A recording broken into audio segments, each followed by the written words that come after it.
नमस्कार, मी समीक्षा. माय महानगरमध्ये मी तुमचं स्वागत करते. आपल्या समाजात आपण आजूबाजूला असे अनेक जण बघतो, की जे स्वकर्तृत्वावर आपल्या कामाच्या माध्यमातून स्वतःची वेगळी ओळख निर्माण करण्याचा प्रयत्न करतात. ती ओळख निर्माणही करतात.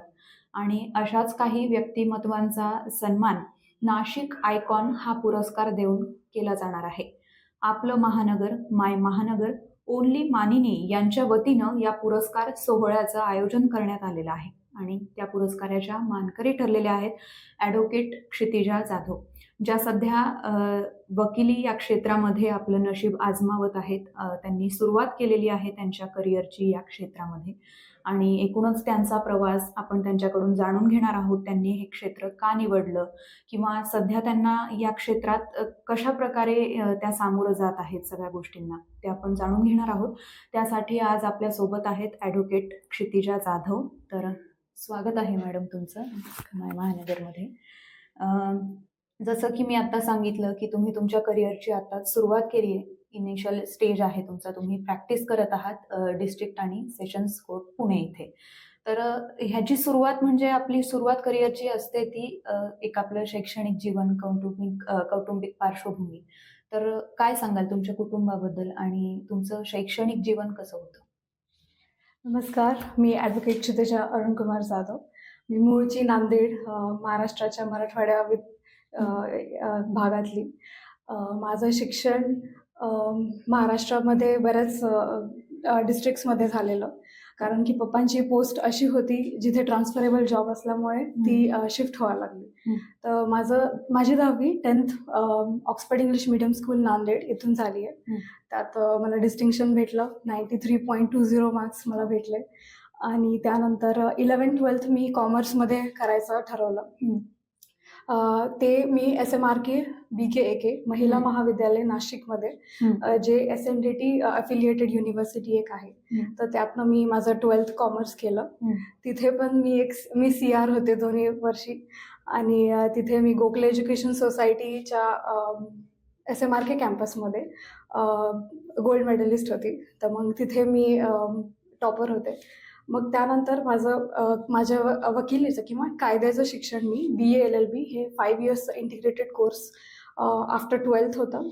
यशवंतराव चव्हाण लॉ कॉलेज पुणे इथून मी केलं. त्यानंतर माझं LLM सिम्बायोसिस युनिव्हर्सिटीमधून झालं. नागपूरचं कॅम्पस होतं माझं आणि माझं specialization business and corporate laws होतं. सोबतच मला तेव्हा जाणवलं की कुठेतरी आपण सामाजिक कार्यामध्ये पण आपण आपलं करिअर केलं पाहिजे. त्यामुळे माझी खूप आवड होती आधीपासून की मी MSW करावं, ज्याला म्हणतो आपण मास्टर्स इन सोशल वर्क. तर ते पण मी आताच नुकतीच ग्रॅज्युएट झाली आहे. तो माझ्याकडे अजून ही एक डिग्री आहे, मास्टर्स इन सोशल वर्क. पण आपण जेव्हा कॉलेजमध्ये असतो तेव्हा बऱ्याचदा असं होतं की करिअर चॉईस करताना आपल्यासमोर 2-3 आपल्या डोक्यात चालू असतं की आपण हे करावं की ते करावं. पण मग वकिली या निर्णयापर्यंत तुम्ही कसे पोहोचलात? ओके. 8वीपासून माझ्या शाळेमध्ये म्हणजे नांदेडमध्ये IIT आणि नीटची तयारी खूप करायचे. तर मला तेव्हापासून जाणीव होती की मला हे बिलकुल नव्हतं करायचं. कारण माझं कुठं कल तिथे मला दिसत नव्हतं. एकदा पप्पांनी म्हणजे माझ्या वडिलांनी मला सांगितलं की वकिली पण हे एक पर्याय आहे. इथे आपण ज्युडिशरीत जाऊ शकतो, आपण चॅरिटी कमिशनर म्हणून करू शकतो काम, किंवा तुम्ही थेट सुप्रीम कोर्टाच्या CJI म्हणून पण करू शकता. तर जेव्हा मी अगदी लहान होते 8वीत, जेव्हा कोणाला CJI म्हणजे काय असतं हे पण माहिती नव्हतं. मला तेव्हा माहिती होतं माझ्या बाकी इतर वर्गांच्या मधले स्टुडंट्सपैकी. सो आय फेल्ट की तिथे कुठेतरी मी आधीपासून डिसाइडेड होते की लॉ करायचा आहे, but related to socio legal हा नंतरून मी ठरवलं. सो ऑफकोर्स ज्युडिशरी हा माझा टार्गेट आहे. त्याच्यामुळे वकिली हा पर्याय एक बाय डिफॉल्ट येतोच एका कायद्याच्या विद्यार्थ्यांसाठी. कारण की बार अँड बेंच हे कधी कळतं जेव्हा तुम्ही वकिलीमध्ये असता. So this was my journey till now and it's steel going. Okay.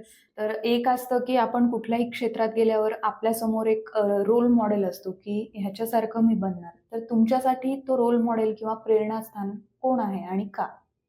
नक्कीच. एका मुलांसाठी आपले आई-वडील हे पहिलेच प्रेरणास्थान असतात.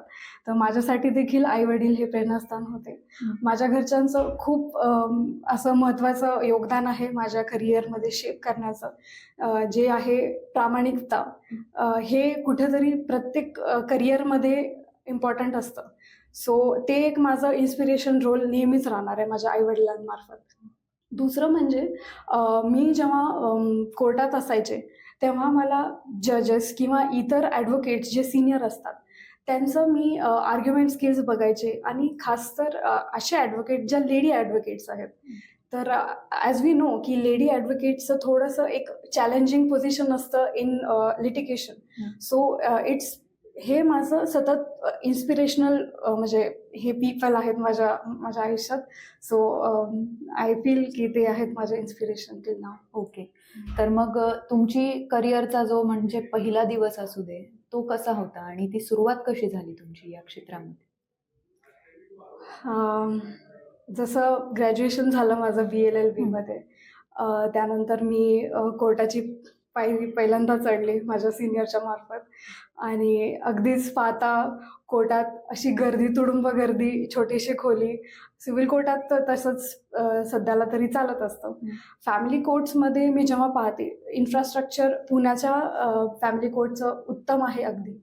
तर हे तर झालं इन्फ्रास्ट्रक्चर. बाकीचं म्हटलं तर अतिशय गर्दी कोर्टात, पक्षकारांची किंवा फायली अशा ढिगाऱ्या फायलींच्या की जागा नसते एवढी आणि सततच केऑस क्रिएट असतात even within the court campus. कारण की आपलं पुण्याचं डिस्ट्रिक्ट अँड सेशन कोर्ट्समध्ये सगळ्याच बिल्डिंग आहेत. न्यू बिल्डिंगमध्ये सगळे क्रिमिनल मॅटर्स, सेशन्स मॅटर्स चालतात. तर तिथे येणारे पोलीसचे व्हॅन्स, मग आरोपी, तर ते सगळं बघून असं भारी पण वाटलं की अरे बापरे, आता आपल्याला थिओरिटिकल नॉलेज शिवाय प्रॅक्टिकल नॉलेज पण आता इथं मिळणार आहे आणि you have to work on it now. This is what you will be into. So हा माझा फर्स्ट एक्सपिरियन्स होता. And on the very first day I got म्हणजे मला चान्स भेटला ॲडजमेंट मागायचं, जे मी करू शकले hopefully. So this was my first day. Okay. तुम्ही कोणत्या प्रकारच्या केसेस बघता? ओके. मी सिव्हिल, फॅमिली आणि काही मॅटर्समध्ये क्रिमिनल मॅटर्स जे 138चे केसेस असतात ते मी बघते.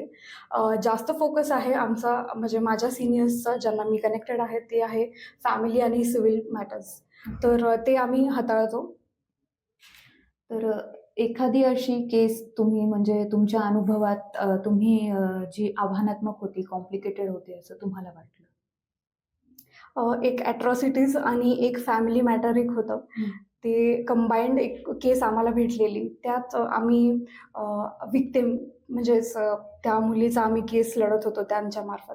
तर मला असं कुठेतरी दिसत होतं की त्या regarding appearance in the court, जे की आता म्हणजे नाही आहे की इम्पॉर्टंट नाही आहे ते त्यांचं येणं. पण तरी पण जेव्हा आम्ही त्यांची ब्रीफिंग घेतो इव्हन ऑफिसमध्ये, तर तेव्हा त्यांना कसं तरी म्हणजे आम्हाला केस मॅटर्स किंवा इन्फॉर्मेशन, डिटेल्ड इन्फॉर्मेशन मागताना खूप अडचण आली. कारण की हे खूप सेन्सिटिव्ह मॅटर होता, atrocities and even family matter असल्यामुळे. So it was one of the challenging matters we had. आणि ज्यात होपफुली आम्ही ती फेवरेबल ऑर्डर आमच्यातर्फे घेतली. So it was one of the challenging cases till time. कुठलंही क्षेत्र म्हटलं की काही आव्हानं असतात त्यापुढे. तर आजच्या वकिली क्षेत्रातली आव्हानं तुम्हाला काय वाटतात? आता वाढत्या केसेसमध्ये आता आपल्याला माहिती आहे की पॉप्युलेशन वाढत आहे आपली. तर त्या अकॉर्डिंग किंवा त्या रेशोमध्ये इंडियन ज्युडिशरीमध्ये जजेसची कमतरता भासतीये. सो ते कव्हर अप होऊन जाईल इन कमिंग डेज, पण त्याला खूप वेळ लागेल. सो इथं एक थोडासा विलंबाचा एक मॅटर आहे. तो कव्हर अप होण्यासाठी जजेसची संख्या वाढवली जाते. ते पण केलं पाहिजे. शिवाय आता फायलीज खूप वाढलेले होते गेल्या, म्हणजे आधी फिजिकल फायलिंग असायच्या, आता ई फायलिंग झालेली आहे. त्याच्यामुळे होतं काय की जे जुने लॉयर्स आहेत किंवा जे सिनियर लॉयर्स आहेत त्यांना थोडंसं according to the digital area किंवा एरेना येणं थोडंसं मुश्किल होत असतं. तर ते कुठंतरी एक चॅलेंजिंग आहे सध्याला. आणि विदिन कोर्ट्समध्ये आता सगळंच ऑनलाईन झाल्यामुळे सगळ्या रेकॉर्ड्स किंवा फाईल्स वगैरे सगळं मेंटेन ठेवणं तितकंच म्हणजे इश्यू बनतंय. कारण की जेव्हा क्लर्क काम करत असतात त्यांना तेवढी इन्फॉर्मेशन नसते. पण त्यांना ते एक ट्रेनिंग देऊनच मग ते आपण करू शकतो. तो हा एक one of the part of challenges आहे करंटली. आणि हे त्याला थोडा टाइम लागेल पण होऊन जाईल कव्हर. ओके. तर एक अजून जो प्रश्न आहे की न्यायालयीन विलंब, कायदा सुधारणा याबाबत तुमचं मत काय?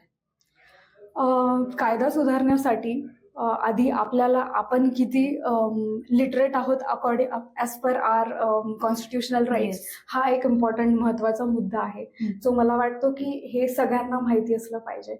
26 नोव्हेंबर गेल्या महिन्यात आपण कॉन्स्टिट्यूशन डे हा सेलिब्रेट केलेला आहे. पण आपण खरंच कॉन्स्टिट्युशनली लिटरेट आहोत का? आपण जरी एज्युकेशनली लिटरेट असू पण आपण कॉन्स्टिट्युशनली लिटरेट आहोत का? तर हे कुठेतरी बाब आपण ध्यानात घेतली पाहिजे. मला वाटते की प्रिएम्बल ऑफ द कॉन्स्टिट्यूशन, ज्याला आम्ही मिनी कॉन्स्टिट्यूशन म्हणतो, तर ते सिव्हिक्सच्या चॅप्टरमध्ये किंवा इन जनरल सगळ्या इन्स्टिट्यूशन्समध्ये जे एज्युकेशनली अफिलिएटेड आहे, एज्युकेशनल इन्स्टिट्यूशनमध्ये ते सतत स्टुडंट्सला माहिती असलं पाहिजे. म्हणजे तुम्हाला जर ते माहिती असेल तर मग तुम्हाला कळेल की तुम्ही नक्की कशात विलंब दिसतंय तुम्हाला. तर एक आता जो मोठा प्रश्न म्हणजे सगळ्या मुलींसाठीच विचारेल मी तो तुम्हाला, की कुठलीही तुमच्या मागे बॅकग्राऊंड नसताना घरी वकिलीचं तुम्ही या क्षेत्रात येण्याचा निर्णय घेतला. तर अशा काही मुली ज्या स्वतःचं करिअर घडवू इच्छित आहेत वकिलीमध्ये, त्यांना तुम्ही काय सांगाल? वकिली हा क्षेत्र म्हणजे प्रायव्हसी पाहता आपण म्हणतो की हे थोडं जेंडर बायस्ड एरिया आहे.